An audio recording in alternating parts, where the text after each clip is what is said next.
കിരൺ, ഇപ്പോൾ ആഭ്യന്തരമന്ത്രി അമിത്ഷായെ നമുക്ക് ദൃശ്യങ്ങളിൽ കാണാം. അങ്ങോട്ടേക്ക് പുറപ്പെടുന്നതിന്റെ ദൃശ്യങ്ങളാണ് നമ്മൾ കാണുന്നത്. ജമ്മു കാശ്മീരിലേക്ക് ആഭ്യന്തരമന്ത്രി അമിത്ഷാ പുറപ്പെട്ടിരിക്കുന്നു. അവിടേക്ക് എത്തുകയാണ്. കൂടുതൽ സൈന്യം അവിടെ എത്തിയിരിക്കുന്നു. തെരച്ചിൽ അതിന്റെ ശക്തമായി തന്നെ തുടരുകയാണ്. പ്രധാനമന്ത്രി അപലപിച്ചിരിക്കുന്നു. ഈ ആക്രമണത്തെ വളരെ ഗൗരവത്തോടെ തന്നെ രാജ്യം ഈ ഭീകരാക്രമണത്തെ കാണുന്നു എന്നുള്ളതാണ്. തുടരാം കിരൺ. അതെ, അതിശക്തമായ രീതിയിൽ തന്നെ ഇക്കാര്യത്തിൽ ഇന്ത്യക്ക് മറുപടി നൽകേണ്ടതുണ്ട്. സ്വാഭാവികമായും ഇങ്ങനെ ഒരു ആക്രമണം ഉണ്ടായപ്പോൾ ഈ ആക്രമണകാരികൾ ഈ സ്ഥലത്ത് എവിടെയെങ്കിലും തന്നെ ഉണ്ടാവണം. ഇവർക്ക് അവിടെ നിന്ന് രക്ഷപ്പെടണമെങ്കിൽ ആകാശമാർഗമല്ലാതെ നേരിട്ട് ഭൂമിയിലൂടെ രക്ഷപ്പെടുക എന്നുള്ളത് വാഹനം എത്തുന്ന ഒരു സ്ഥലമല്ല. അതുകൊണ്ട് തന്നെ വളരെ പ്രയാസം തന്നെയാണ്. അതിൻ്റെ ഉള്ള സാധ്യത കുറവാണ്. രാത്രി ആവുന്നതിന് മുമ്പ് ഇവിടെ നിന്ന് ഏതെല്ലാം വഴിയിലൂടെ ഇവർ രക്ഷപ്പെടാൻ സാധ്യതയുണ്ട് അത്തരം വഴികളെല്ലാം പൂർണ്ണമായും സൈന്യത്തിൻ്റെ നിയന്ത്രണത്തിലേക്ക് കൊണ്ടുവരിക. അതിനുശേഷം രാത്രിയോ പകലോ ആയി തെരച്ചിൽ പൂർണ്ണമാക്കി ഇവരെ കണ്ടെത്തുക എന്നുള്ളത് തന്നെയാണ് സൈന്യത്തിന് മുന്നിൽ ഏറ്റവും വലിയ വെല്ലുവിളി. നമ്മൾ നേരത്തെ സൂചിപ്പിച്ചതുപോലെ തന്നെ ഈ സ്ഥലം എന്ന് പറയുന്നത് കുന്നിൻ ചെരുവുകളും മലകളും എല്ലാം ചേർന്ന ഒരു സ്ഥലമാണ്. റോഡ് ഗതാഗതം ഉള്ള ഒരു സ്ഥലമല്ല. അവിടുത്തെ ഈ സഞ്ചാരികളടക്കം പോകുന്നത് നടന്നോ അല്ലെങ്കിൽ കുതിരപ്പുറത്തോ അല്ലെങ്കിൽ കോവർ കഴുതയുടെ പുറത്തോ ഒക്കെയാണ് ഇവിടേക്ക് ആളുകളൊക്കെ പോകുന്നത്. അങ്ങനെ ഒരു സ്ഥലത്ത് നിന്ന് ഒളിച്ചിരിക്കാനുള്ള സ്ഥലങ്ങൾ വളരെ കൂടുതൽ ഉള്ള സ്ഥലം കൂടിയാണ്. എന്നാൽ പക്ഷേ ഇവിടെ നിന്ന് അവർക്ക് രക്ഷപ്പെടാനുള്ള മാർഗം കുറവാണ്. ആ സാധ്യത രക്ഷപ്പെടാനുള്ള ഏതെല്ലാം വഴികളുണ്ടോ സ്വാഭാവികമായും ഈ ഭീകരവാദികൾ പെട്ടെന്ന് ഒരു ദിവസം വന്ന് ആക്രമണം നടത്തുകയാൽ അവർ അവിടെ നിന്ന് എങ്ങനെ രക്ഷപ്പെടണം എന്നുള്ള കൃത്യമായ പ്ലാനൊക്കെ ഉണ്ടാക്കി തന്നെയാവും വരിക.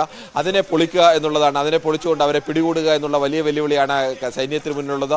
സൈന്യം അത് ഏറ്റെടുത്തുകൊണ്ട് തന്നെ വിപുലമായ രീതിയിലാണ് ഈ സ്ഥലത്തേക്ക് ഇപ്പോൾ സേനയെ വിന്യസിച്ചിട്ടുള്ളത്. ആ തരത്തിലേക്ക് സേനാ വിന്യാസം നടത്തിക്കൊണ്ട് ഇവരെ എത്രയും വേഗം പിടികൂടുക എന്ന് തന്നെയാവും ഇന്ത്യയെ സംബന്ധിച്ച് ഏറ്റവും പ്രധാനം.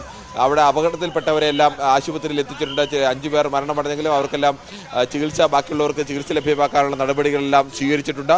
മറ്റ് അപകടത്തിൽപ്പെടാത്ത ആ സ്ഥലത്തുണ്ടായിരുന്ന ആളുകളെല്ലാം സുരക്ഷിതമായ കേന്ദ്രങ്ങളിലേക്ക് മാറ്റിയിട്ടുണ്ട്. പൂർണ്ണമായും ഈ പ്രദേശത്തിന്റെ നിയന്ത്രണം സൈന്യം ഏറ്റെടുത്ത് കഴിഞ്ഞിട്ടുണ്ട്. ഇനി സൈന്യത്തിന് മുന്നിലെ പ്രധാനപ്പെട്ട വെല്ലുവിളി ഏത് സമയവും ചിലപ്പോൾ ഒരു ആക്രമണവും പ്രത്യാക്രമണവും ഏറ്റുമുട്ടലും ഒക്കെ ഉണ്ടാവാൻ സാധ്യതയുള്ള ഒരു സ്ഥലത്താണ്. തീവ്രവാദികളുടെ ഭാഗത്തു നിന്ന് ഇനിയും സൈന്യം എത്തിയാൽ ആ സൈന്യത്തിന് നേരെയും ഒക്കെ ആക്രമണം ഉണ്ടാവാനുള്ള സാധ്യതയുണ്ട്. ഇതെല്ലാം മുന്നിൽ കണ്ടുകൊണ്ട് തന്നെ അതിവിപുലമായ രീതിയിലേക്കുള്ള ഒരു തിരച്ചിലിനാണ്, പഴുതടച്ച ഒരു തിരച്ചിലിനാണ് ഇന്ത്യ എന്തായാലും ഒരുങ്ങുന്നത്.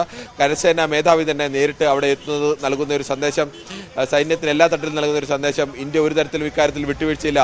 ഏത് വിധേനയും അവരെ പിടികൂടും, ജീവനോടെയോ അല്ലാതെ പിടികൂടും എന്നുള്ളത് തന്നെയാണ്. എന്തായാലും കാശ്മീരിനെ സംബന്ധിച്ചും ഇത് വലിയ, ഇന്ത്യയെ സംബന്ധിച്ചും കാശ്മീരിനെ സംബന്ധിച്ചും ഇത് വലിയ തിരിച്ചടിയാണ്. കിരൺ, ഇപ്പോൾ ഭീകരാക്രമണത്തിൽ മരിച്ച ആളുടെ സമീപത്ത് അദ്ദേഹത്തിന്റെ ബന്ധു ഇരിക്കുന്ന ചിത്രം, ഏറ്റവും പുതിയ ചിത്രം ഇപ്പോൾ പുറത്തു വന്നിരിക്കുകയാണ്. അത്യന്തം ഗൗരവതരമായ വലിയ ഒരു ആക്രമണമാണ് അവിടെ നടന്നിരിക്കുന്നത്. ആക്രമണത്തിന്റെ ഉത്തരവാദിത്വം ഇപ്പോൾ ഏറ്റെടുത്തിരിക്കുന്നത് റെസിസ്റ്റൻസ് ഫ്രണ്ട് എന്ന തീവ്രവാദ സംഘടനയാണ്. അവിടെ തിരച്ചിൽ, പൂർണ്ണ തോതിലുള്ള തിരച്ചിൽ സൈന്യത്തിന്റേത് നടത്തുന്നുണ്ട്. ആഭ്യന്തരമന്ത്രി അമിത്ഷാ, കരസേന മേധാവി എന്നിവരടക്കം അങ്ങോട്ടേക്ക് എത്തുന്നുണ്ട്. പ്രധാനമന്ത്രി അപലപിച്ചിരിക്കുന്നു ഭീകരാക്രമണത്തെ. ഒപ്പം അമിത്ഷായുടെ ഭാഗത്തു നിന്നുള്ള പ്രതികരണവും വന്നിരിക്കുന്നു. ഈ ആക്രമണം നടത്തിയവരെ വെറുതെ വിടില്ല എന്ന രീതിയിലുള്ള ആഭ്യന്തരമന്ത്രിയുടെ പ്രതികരണവും വന്നിരിക്കുകയാണ്. എന്തായാലും 5 പേരാണ് ഈ ഭീകരാക്രമണത്തിൽ മരിച്ചിരിക്കുന്നത്. കശ്മീരിൽ കിരണിലേക്ക് ഒരിക്കൽ കൂടി. കിരൺ, ഈ വിനോദസഞ്ചാരികളുടെ എണ്ണത്തിൽ ഈ കഴിഞ്ഞ കാലയളവിൽ വലിയ വർധനവ് കശ്മീരിൽ ഉണ്ടായിരുന്നു. നേരത്തെ കിരൺ സൂചിപ്പിച്ചതുപോലെ തന്നെ സമാധാനപരമായ ഒരു അന്തരീക്ഷം അവിടെ നിലനിന്നിരുന്നു. അതിനാണിപ്പോൾ മുറിവേറ്റിരിക്കുന്നത്. അതുകൊണ്ട് തന്നെ അത്രത്തോളം ഗൗരവത്തിൽ കാണുന്നു ഈ ആക്രമണത്തെ രാജ്യം. അതുതന്നെയാണ് ഏറ്റവും പ്രധാനം. അശ്വതി, കാശ്മീരിനെ സംബന്ധിച്ചിടത്തോളം കഴിഞ്ഞ കുറച്ചു കാലമായി സമാധാനമുണ്ട്. അവിടെ പലതരത്തിലുള്ള ഭീകരാക്രമണങ്ങളൊക്കെ നടക്കുന്നുണ്ടെങ്കിലും ഈ ടൂറിസ്റ്റ് മേഖലയിലൊക്കെ, ജനവാസ മേഖലകളിലൊക്കെ അത്തരത്തിലേക്കുള്ള ആക്രമണങ്ങളൊന്നും കഴിഞ്ഞ കുറച്ചു കാലമായി ഉണ്ടാവുന്നില്ല. സമാധാന അന്തരീക്ഷം ഉണ്ടായിരുന്നു. ഇത്തവണ കുറെ കൂടി കഴിഞ്ഞ ആഴ്ച ചില പ്രകൃതി ദുരന്തമൊക്കെ ഉണ്ടായെങ്കിലും അതിനു മുമ്പ് വരെയും വളരെ താരതമ്യേന മെച്ചപ്പെട്ട കാലാവസ്ഥയായിരുന്നു അവിടെ ഉണ്ടായിരുന്നത്. കാലാവസ്ഥ മെച്ചപ്പെട്ടതും സമാധാനാന്തരീക്ഷം കൈവന്നതും എല്ലാം തന്നെ കൂടുതൽ തോതിൽ ടൂറിസ്റ്റുകളെ ഈ മേഖലയിലേക്ക് എത്തിക്കാൻ സഹായിച്ചിട്ടുണ്ട്. മുൻ വർഷങ്ങളെ അപേക്ഷിച്ച് ഈ വർഷം ടൂറിസ്റ്റുകളുടെ എണ്ണത്തിൽ വലിയ വർധനമാണ് ഉണ്ടായത്. കാശ്മീരിനെ സംബന്ധിച്ച് കാശ്മീരിലെ ജനങ്ങളുടെ ജീവിതവുമായി ബന്ധപ്പെട്ട് അവരുടെ ജീവിതത്തിന്റെ പ്രധാനപ്പെട്ട ഒരു ജീവനോപാധി കൂടിയാണ് ടൂറിസം എന്ന് പറയുന്നത്. ടൂറിസത്തിനെ കൂടി ആശ്രയിച്ച് ജീവിക്കുന്ന ഒരു ജനതയാണ് കാശ്മീരിലുള്ളത്. അത്തരം കാശ്മീരിലെ ജനതയുടെ ജീവിതത്തിലുമൊക്കെ വലിയ മെച്ചം ഉണ്ടായ ഒരു സമയം കൂടിയായിരുന്നു. കൂടുതൽ ടൂറിസ്റ്റുകൾ എത്തുന്നത് സ്വാഭാവികമായും സാമ്പത്തികമായും ഒക്കെ അവരെ മെച്ചപ്പെടുത്തുന്ന ഒരു അവസ്ഥ കൂടിയായിരുന്നു. അത്തരം ഒരു സന്ദർഭത്തിലാണ് ഇപ്പോൾ ഇത്തരം ഒരു ആക്രമണം ഉണ്ടായിരിക്കുന്നത്. പ്രത്യേകിച്ച് ഇങ്ങനെ ഒരു ഭീകരാക്രമണം ഭീകരാക്രമണങ്ങൾ ഉണ്ടായാൽ കശ്മീരിലേക്ക് ടൂറിസ്റ്റുകൾ എത്തുന്നവരുടെ എണ്ണത്തിലൊക്കെ വലിയ കുറവുണ്ടാവുകയും ഒക്കെ ചെയ്യും. മുൻകാലങ്ങളിലൊക്കെ അത് നമുക്ക് അനുഭവം ഉണ്ടായതാണ്. അത്തരമൊരു സമാധാന സാഹചര്യത്തിലേക്കാണ് ഇപ്പോൾ ഭീകരവാദികൾ നിറയൊഴിച്ചിരിക്കുന്നത്. 5 പേരുടെ ജീവൻ പൊലിഞ്ഞിരിക്കുന്നത്. അങ്ങനെ ഒരു സ്ഥലത്ത് നിരപരാധികളായ മനുഷ്യർ, ഏറ്റവും സാധാരണക്കാരായ മനുഷ്യർ, അവർക്ക് നേരെ നിറയൊഴിക്കുക എന്ന് പറയുന്നത്, ആയുധധാരിയായ ഒരു ഭീകരവാദിക്ക് വന്ന് അവർക്ക് നേരെ നിറയൊഴിക്കുക എന്ന് പറയുന്നത് ഭീകര സംഘടനകളെ സംബന്ധിച്ച് താരതമ്യേന എളുപ്പമായ ഒന്നാണ്.